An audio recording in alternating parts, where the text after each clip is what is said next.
Bismillahirrahmanirrahim. Assalamualaikum warahmatullahi wabarakatuh. Waalaikumsalam warahmatullahi wabarakatuh. Selamat siang anak-anak semua. Apa kabar? Apa kabar hari ini? Siang. Alhamdulillah luar biasa. Allahu Akbar. Oke, baik. Semoga semangatnya terus terjaga sampai akhir pembelajaran ya, karena udah siang juga nih dan udah menuju jam-jam lapar. Sebelum kita mulai, boleh untuk ketua kelasnya memimpin doa terlebih dahulu. Oke, Rehan, silakan. Oke, baik teman-teman, sebelum memulai pembelajaran alangkah baiknya kita berdoa terlebih dahulu. Berdoa dimulai. Berdoa selesai. Terima kasih Rehan. Oke, sebelum itu izinkan saya untuk mengecek kehadiran kalian. Tapi untuk hari ini saya ingin jika nama kalian dipanggil, kalian bisa jawab dengan hadir, sehat, dan siap belajar. Paham? Oke, dari yang pertama dulu, Hilal. Hadir, sehat, dan siap belajar. Pita. Hadir, sehat, dan siap belajar. Oke, Salma. Hadir, sehat, dan siap belajar. Najwa. Hadir, sehat, dan siap belajar. Rehan, langsung semangat. Hadir, sehat, semangat belajar. Oke, ini yang salah. Hadir, sehat, dan siap belajar. Oke, terima kasih. Selanjutnya, di sini saya akan memastikan dulu untuk pengetahuan awal kalian. Perhatikan gambar berikut. Kalau kalian lihat gambar ini kasus apa, teman-teman? Flu. Oke. Nah, baik. Saya ingin bertanya, siapa di sini yang pernah flu? Oh. Semuanya flu ya. Pernah. Apakah dengan cuaca? Oke, baik. Menurut kalian, flu itu bisa menular gak sih? Bisa. Nah, kalau misalnya flu bisa menular, bagaimana cara menularnya? Ada yang tahu? Bagaimana flu bisa menular? Kontak fisik. Kontak fisik, melalui Fisik. apa lagi sih? Udara. Oke. Nah, jika kita jika kita kena flu, itu biasanya cara menanggulanginya seperti apa? Minum obat. Minum obat, menjaga kebersihan. Cuci tangan. Oke, bagus cuci tangan. Bagus sekali jawaban dari kalian, itu mengarah benar dan mengarah ke keterkaitan pada materi hari ini. Nah, selanjutnya di sini kita dapat melihat bahwa virus itu memiliki cara penyebaran yang cepat dan tentu saja di lingkungan sekitar kita. Nah, maka dari itu kita akan mempelajari tentang peranan virus dan upaya pencegahannya. Oke, tentu saja dengan mempelajari materi hari ini kalian diharapkan dapat di sini ada 7. Dapat mengidentifikasi peranan virus yang merugikan dan menguntungkan dalam kehidupan. Selanjutnya kalian juga diharapkan dapat mampu menganalisis kasus penyebaran virus secara sederhana dan juga merumuskan upaya pencegahan penyebaran virus serta menyadari pentingnya perilaku hidup sehat. Oke, dalam kegiatan pembelajaran hari ini kalian juga akan mengamati tadi ya seperti yang saya katakan permasalahan virus itu melalui diskusi kelompok, mengisi LKPD dan juga menyampaikan hasilnya secara presentasi singkat saja. Oke, selanjutnya di sini ada. Nah, perhatikan gambar berikut ini. Kalau misalnya teman-teman lihat, ini saya membawa kalian ke beberapa tahun lalu ya teman-teman, di mana di dunia ini pernah terjadi COVID-19.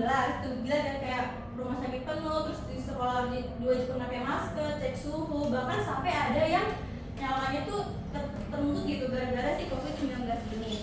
Nah, tadi kan sebelumnya saya udah membawa kalian di kasus flu yang sederhana gitu di lingkungan sekitar. Nah, sekarang saya membawa kalian dengan kasus penyebaran virus yang mendunia yaitu COVID-19. Nah, saya mau bertanya nih, di sini kenapa sih COVID-19 itu bisa menyebar sangat cepat ke seluruh dunia? Ada yang tahu?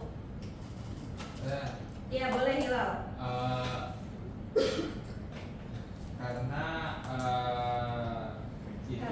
Karena COVID-19 itu bisa menyebar cepat itu dari penularannya melalui air liur gitu. Terus bisa juga terjadi karena mobilitas manusia itu yang cukup tinggi seperti perjalanan antar daerah ataupun bahkan negara gitu yang dapat mempercepat penyebarannya. Oke, baik, terima kasih Hilal. Selanjutnya, kalau begitu ada yang bisa membedakan nggak dari penyebaran flu yang tadi teman-teman tadi kan macam semuanya pernah flu. Terus dari situ kalian bisa membedakan nggak penyebaran flu biasa dengan COVID-19 itu apa? Sedangkan kalau flu kan kayak cuma di lingkungan sekitar aja nih di setempat itu. Nah, kalau COVID-19 kan mendunia gitu ya. Nah, ada yang tahu cara membedakan penyebarannya seperti apa? Atau karena jenis virus yang berbeda kah? Atau penyebaran teknisnya atau sebagai apa? Ada yang bisa jawab? Saya Bu. Iya, boleh Sarah. Perbedaannya kalau COVID-19 itu lebih mudah menyebar karena dapat menular tanpa gejala dan dampaknya bisa lebih serius. Sedangkan flu biasa itu penyebarannya lebih terbatas dan gejalanya cenderung lebih ringan. Ya, bagus sekali jawaban teman-teman tadi dari Hilal, Sarah itu sudah sangat logis dengan materi pada hari ini. Selanjutnya kita akan memulai kegiatan pembelajaran dari yang tadi mendiskusikan penyebaran virus itu dan mengisi LKPD, di mana saya akan membagi kalian kelompok kecil aja terdiri dari 2 orang. Yang pertama dari kelompok 1 itu sendiri akan menugaskan utama yaitu peranan virus yang menguntungkan dan merugikan oleh Hilal dan Pita. Selanjutnya kelompok 2 tugas utamanya adalah menganalisis permasalahan dari penyebaran virus oleh Salma dan Najwa. Dan di kelompok 3 tugas utamanya adalah menganalisis gimana sih cara pencegahan penyebaran virus itu oleh Raihan dan Sarah. Ini untuk link LKPD-nya boleh di-scan barcode beserta linknya.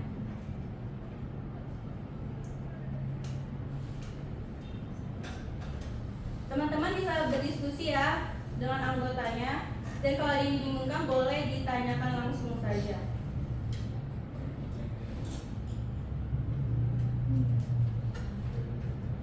Jika sudah selesai, boleh dikirim ke Google Drive yang tersedia di situ.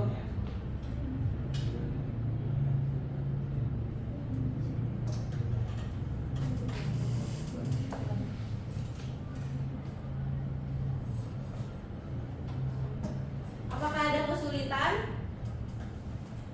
Coba dari kelompok 1 terlebih dahulu. Apakah terdapat kesulitan dari menganalisis dampak positif dan negatif dari virus? Tidak itu. Oke, untuk kelompok 2, apakah ada kesulitan dalam menganalisis penyebaran virus itu seperti apa?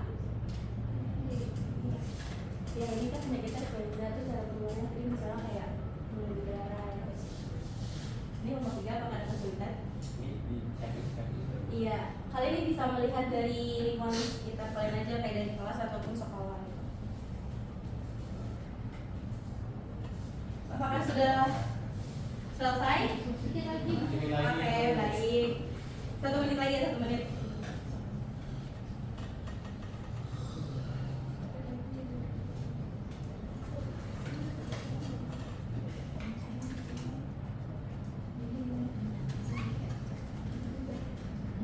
Oke, baik. Sepertinya sudah pada mengirim ke Google Drive. Ini sudah masuk semua filenya dari kelompok 1 hingga kelompok 3. Untuk itu, saya ingin setiap kelompok mempresentasikan, di mana presentasi ini sebagai sarana untuk teman-temannya itu saling tahu gitu. Tadi kan kelompok 1 misalnya isinya tentang peranan positif dan negatif. Terus kelompok 2 tentang penyebarannya, dan kelompok 3 adalah pencegahannya. Nah, itu supaya kalian saling sharing dan saling tahu menahu terkait si materi pada hari ini. Oke, untuk itu tanpa lama-lama saya persilakan untuk kelompok 1 mempresentasikan hasil pengerjaannya. Silakan Hilal dan Maharani. Baik, di sini yang pertama itu ada bidang kesehatan manusia. Itu dampak positifnya itu digunakan dalam pembuatan vaksin. Terus ada juga terapi gen. Terus untuk dampak negatifnya itu menyebabkan penyakit seperti COVID-19, HIV dan juga influenza. Terus dalam bidang hewan sendiri dampak positifnya itu digunakan untuk penelitian vaksin hewan. Terus dampak negatifnya itu menyebabkan penyakit seperti rabies dan juga flu burung. Kalau untuk analisis datanya, kenapa virus berbahaya justru dapat dimanfaatkan dalam pembuatan vaksin? Jadi virus ini berbahaya dapat dimanfaatkan karena telah digunakan atau dimatikan sehingga tidak menyebabkan penyakit, tetapi tetap merangsang sistem imun. Saat vaksin masuk ke tubuh, sistem imun itu membentuk antibodi dan memori imun. Jika virus asli masuk, maka tubuh sudah siap melawan. Kalau perbandingan dampak positif dan negatif virus dalam bidang kesehatan, menurut kita itu dampak virus itu paling dominan itu dampak negatif karena dapat menyebabkan banyak penyakit dan kematian. Namun dampak positifnya itu sangat penting dalam bidang medis seperti vaksin dan terapi gen. Jadi secara jumlah negatif itu lebih besar, tapi secara manfaat ilmiah positif juga sangat signifikan. Terus selanjutnya di sini kita meneruskan kesimpulan di mana virus ini memiliki dampak yang bersifat ganda, yaitu negatif dan juga positif. Di mana di satu sisi virus dapat menyebabkan berbagai penyakit pada manusia, hewan maupun juga tumbuhan, sehingga berpotensi menimbulkan gangguan kesehatan bahkan wabah. Namun di sisi lain, virus juga memberikan manfaat dalam bidang ilmu pengetahuan dan kesehatan. Misalnya itu dimanfaatkan dalam pembuatan vaksin, terapi gen, serta penelitian bioteknologi. Terus keberadaan virus ini tidak hanya perlu diwaspadai, tetapi juga harus dikelola dan dimanfaatkan secara bijak agar dampak negatifnya dapat diminimalkan, sementara manfaatnya dapat dioptimalkan untuk kepentingan manusia. Baik, beri tepuk tangan untuk kelompok 1. Oke, penyampaian yang sangat jelas dan detail, silakan duduk kembali. Selanjutnya penyampaian dari kelompok 2 dipersilakan untuk Salma dan Najwa. Oke, kelompok 2 tadi ini membahas terkait penyebaran virus ya, permasalahan penyebaran virus. Oke, boleh disampaikan. Oke, mungkin dari penyakit sama cara menularnya dulu, di mana di sini ada influenza sama COVID-19 ya. Kalau untuk influenza itu dari droplet atau percikan batuk atau bersin, nah itu juga bisa mempengaruhi penularan virusnya. Terus dari COVID-19 juga itu kayak droplet dan kontak langsung. Dan untuk analisis datanya, di mana di sini mengapa virus dapat menyebar dengan cepat di lingkungan, di mana kita menyimpulkan bahwa virus itu dapat berpindah melalui udara, terus ada kontak langsung sama perantara atau dari vektornya. Selain itu, aktivitas manusia seperti berkumpul dan kurang menjaga kebersihan itu dapat mempercepat penyebaran virus tersebut. Kemudian analisis data juga itu jika satu siswa yang terkena di kelas tertentu, bagaimana kemungkinan virus tersebut menyebar ke teman lainnya. Jadi alurnya itu, jadi satu siswa sakit lalu batuk atau bersin. Nah dari percikan batuk dan bersin itu virus bisa menyebar lewat udara ataupun benda. Lalu siswa lain itu menghirup dan menyentuh benda tersebut lalu tertular dan sehingga menyebabkan jumlah penderita di kelas itu meningkat.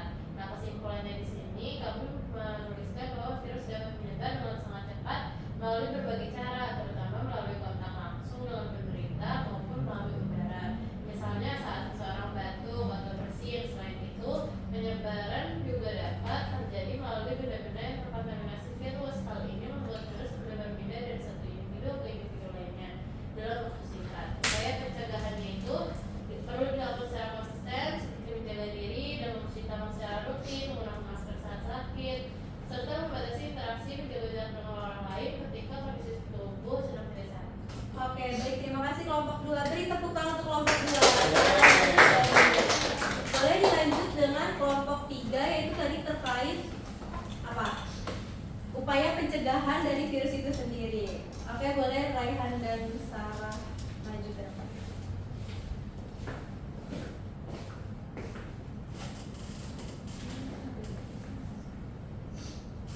Oke, di sini ada beberapa kondisi yang biasa terjadi kebiasaannya itu seperti siswa mencuci tangan sebelum makan. Nah, teman-teman kan bisa tahu ya, kita selalu cuci tangan sebelum makan. Terus kita diamati siswa memakai masker saat sakit itu tidak ada yang tidak setelah diamati, dan siswa menutup mulut saat batuk dan bersin itu ya. Nah, analisis data yang kami analisis itu mengapa upaya pencegahan virus sering tidak berjalan efektif meskipun sudah diketahui caranya. Jawabannya karena kurang kesadaran teman-teman, kebiasaan buruk juga, dan tidak disiplin meskipun sudah tahu caranya. Kemudian tuliskan 3 solusi untuk mengurangi penyebab virus. Di sini ada wajib mencuci tangan, pakai masker saat sakit, kemudian tutup mulut saat batuk dan bersin. Nah, untuk kesimpulan dari kelompok 3 di sini ada pencegahan penyebaran virus seringkali belum berjalan secara optimal karena masih rendahnya tingkat kesadaran masyarakat terhadap pentingnya menjaga kebersihan dan menetapkan pola hidup sehat. Banyak orang yang masih mengabaikan kebiasaan sederhana seperti mencuci tangan dengan benar, menggunakan masker saat sakit, serta menjaga kebersihan lingkungan sekitar. Padahal kebiasaan-kebiasaan tersebut memiliki peran besar dalam memutus rantai penyebaran virus. Dengan meningkatkan disiplin diri, membiasakan perilaku hidup bersih dan sehat, serta menjaga kebersihan lingkungan secara konsisten, maka risiko penyebaran virus dapat ditekan ditekan dan kesehatan masyarakat secara keseluruhan dapat lebih terjaga. Oke, baik, terima kasih atas penyampaiannya kelompok 3. Beri tepuk tangan untuk kelompok 3. Oke, dari penyampaian LKPD tadi dari kelompok 1, kelompok 2 hingga kelompok 3, saya ingin menyampaikan kesimpulan secara keseluruhan di mana virus merupakan agen infeksi yang memiliki dua sisi, tadi dari sisi positif maupun sisi negatif. Tapi perlu kita sadari bahwasannya kalau misalnya dari yang sisi positif itu kan berarti bisa kita manfaatkan sebagai bioteknologi ataupun terapi gen. Dan kalau misalnya dari sisi negatif tadi bisa menular, menginfeksi penyakit dan sebagainya. Nah, tapi hal ini juga tentu saja diperkuat dengan adanya waktu itu seperti kasus COVID-19 di mana tuh penyebaran virus dapat terjadi sangat cepat hingga skala global. Jadi bukan cuma flu aja gitu, tapi COVID-19 juga dikarenakan karena penyebaran virus tersebut. Karena mobilitas manusia dan adanya penularan tanpa gejala. Virus terbukti memiliki dampak negatif yang seperti tadi sudah disebutkan, yang positif juga sudah disebutkan, di mana itu kita juga bisa tadi ya seperti meminimalisir dari sisi negatif dan memaksimalkan dari yang sisi positif gitu. Selanjutnya untuk meluruskan materi sama-sama kita simak penjelasan sedikit dari saya, yaitu terkait tadi yang pertama itu dampak yang merugikan dulu dari virus. Tadi benar yang teman-teman sebutkan adalah contohnya kasus COVID-19 di mana penyakit ini menular akibat virus SARS-CoV-2 yang menyerang pernafasan. Yang selanjutnya ada influenza, yaitu penyakit menular yang disebabkan oleh virus yang menyerang saluran pernafasan juga. Lalu ada flu burung, di mana ini penyakit yang disebabkan oleh virus influenza yang menyerang unggas dengan gejala seperti sesak nafas hingga kematian mendadak dan berpotensi juga menular ke manusia. Selanjutnya ada virus tumor yang dikenai oleh padi, di mana itu tumor padi adalah penyakit akibat infeksi virus pada tanaman padi yang dikeluarkan oleh lereng hijau, ditandai dengan daun menguning dan pertumbuhan terhambat. Nah, baik, selanjutnya di sini ada dampak menguntungkan. Yang pertama dari pembuatan vaksin, di mana mekanismenya virus masuk ke tubuh melalui vaksin, lalu sistem imun mengenali sebagai benda asing dan juga tubuh membentuk antibodi. Nah, kemudian jika terinfeksi virus asli, maka tubuh sudah siap karena di mana tadi si vaksinnya itu sudah dimasukkan ke dalam tubuh. Lalu yang selanjutnya ada virus dalam bioteknologi. Yang pertama itu pemanfaatan seperti rekayasa genetika, produksi protein dan juga penelitian gen dan fungsi DNA. Nah, manfaatnya untuk apa sih? Supaya kita tuh gak berpikir kalau virus tuh negatif aja gitu, tapi dia juga ada sisi positifnya, di mana manfaatnya untuk mendukung perkembangan teknologi medis dan juga membantu produksi obat secara massal. Lalu yang ketiga ini ada virus dalam terapi gen, di mana virus digunakan sebagai alat pengantar gen sehat ke dalam sel. Manfaatnya untuk mengobati penyakit genetik dan juga memperbaiki fungsi sel yang rusak. Nah, tadi dari kelompok 3 juga sudah menyinggung gimana cara kita menanggulangi dari penyebaran virus yang ada. Yang pertama dari hal sederhana, ini sebenarnya semuanya hal sederhana gitu. Yang pertama dari cuci tangan, yaitu mencuci tangan sebelum makan dan menggunakan sabun juga gitu dalam pas cuci tangan itu. Terus yang kedua itu menggunakan masker, dimana sebagai etika dan kesadaran kita, misalnya kayak ada individu yang sakit, kita tuh harus sadar gitu untuk nggak menularkan penyakit itu ke teman sekitar kita, salah satunya dengan menggunakan masker. Lalu juga ada menjaga jarak, di mana menjaga kebersihan lingkungan dan juga menjaga jarak secara fisik. Yang terakhir ada vaksinasi rutin. Kalau teman-teman pas kecil udah vaksin rutin juga itu udah membantu dalam menahan kekebalan tubuh dari serangan virus itu sendiri, yaitu vaksinasi untuk melindungi diri dari infeksi virus. Nah, dari penyampaian penguatan ini, tentu saja saya memberikan kesimpulan, yaitu di mana tadi virus adalah agen infeksius yang dapat menimbulkan dampak merugikan, seperti tadi ya, penyebaran COVID-19, influenza, dan juga flu. Tetapi juga tadi ada positifnya dari pembuatan vaksin, rekayasa genetika, dan terapi gen. Nah, di mana penyebaran virus bisa dicegah melalui pola hidup bersih dan sehat, penggunaan masker, menjaga jarak, serta vaksinasi. Dan perlu di-highlight agar dampak negatifnya dapat diminimalkan dan manfaatnya dapat dimaksimalkan. Oke, selanjutnya dalam pembelajaran hari ini kita akan mengadakan evaluasi singkat, di mana di sini ada kuis yang bisa diakses melalui Google.com. Di sini dengan penuh harap teman-teman sudah mulai paham dari peranan virus itu sendiri dan juga upaya pencegahannya. Apakah bisa diakses? Bisa, Bu. Oke, saya kasih waktu 2 menit ya. Karena itu cuma 5 soal dan harusnya mudah.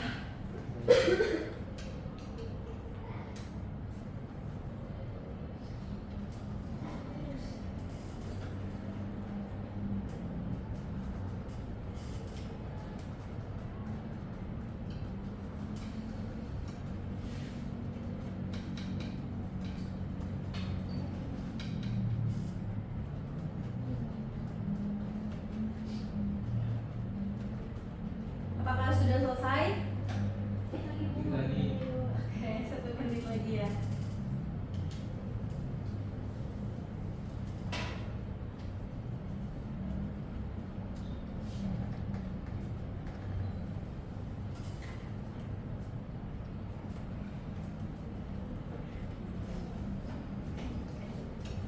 Apakah udah? Sudah. Oke, ini nama kita Hilal, sudah, Ren. Ayo maju belum masuk nih datanya.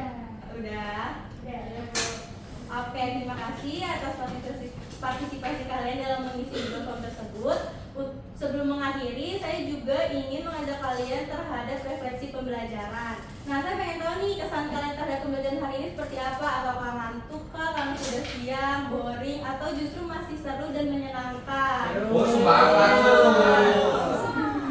Nah, oke, bagus banget responnya teman-teman, sangat positif. Nah, saya juga mau tahu dong, kalian tuh memperoleh apa aja sih dalam pembelajaran hari ini? Apakah sebenarnya udah tahu gitu dari kayak tadi pencegahan virus dan sebagainya? belum. Oh, belum tahu. Berarti kalian sudah mendapatkan pengetahuan baru kah dari pembelajaran hari ini? Iya. Oke. Ada yang belum dipahami nggak? Paham. Oke, harus paham ya teman-teman. Oke, baik. Terima kasih atas refleksi dan evaluasi yang kalian berikan. Sebagai tindak lanjut dari pembelajaran hari ini, saya mengajak kalian juga nih dari mulai sederhana aja ya teman-teman, dari kehidupan nyata. Kalian udah bisa mulai dengan mengimplementasikan tuh seperti tadi mencuci tangan, menjaga kebersihan diri, terus memakai masker saat sakit, serta menjaga pola hidup sehat. Di mana dalam pembelajaran hari ini juga tentu berintegrasi pada keislaman. Sesungguhnya Allah Subhanahu Wa Taala sangat menyukai hambanya yang menjaga kesehatan dan juga kebersihan, karena kebersihan merupakan sebagian dari iman.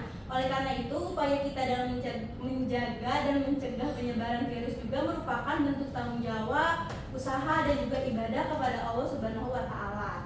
Baik teman-teman, dengan kita belajar virus hari ini, maka minggu depan kita akan belajar tentang apa? Ada yang tahu teman-teman? Minggu depan akan belajar tentang apa? Bakteri. Nah, menurut kalian nih, apakah bakteri selalu berbahaya seperti virus atau justru bermanfaat? Ada yang berbahaya. Nah, untuk lebih lengkapnya itu akan kita bahas di pertemuan berikutnya. Nah, untuk sejauh ini, apakah ada yang masih ingin ditanyakan terlebih dahulu? Cukup baik. Tentu saja saya sangat mengapresiasi teman-teman semua dalam keaktifan dan keterlibatan serta kolaboratif yang teman-teman lakukan pada pembelajaran hari ini. Nah, boleh bersama-sama mengucapkan hamdalah. Alhamdulillahirabbil alamin. Ketua kelasnya Rehan, apakah boleh memimpin doa sebelum pulang? Boleh. Oke, baik teman-teman, sebelum mengakhiri pembelajaran kali ini, alangkah baiknya kita berdoa terlebih dahulu. Berdoa dimulai. Berdoa selesai. Baik, terima kasih Rehan. Baik teman-teman, terima kasih saya ucapkan untuk pembelajaran hari ini. Semoga pembelajaran hari ini bermanfaat untuk kita semua dan bermanfaat untuk kedepannya. Saya tutup. Wassalamualaikum warahmatullahi wabarakatuh. Waalaikumsalam.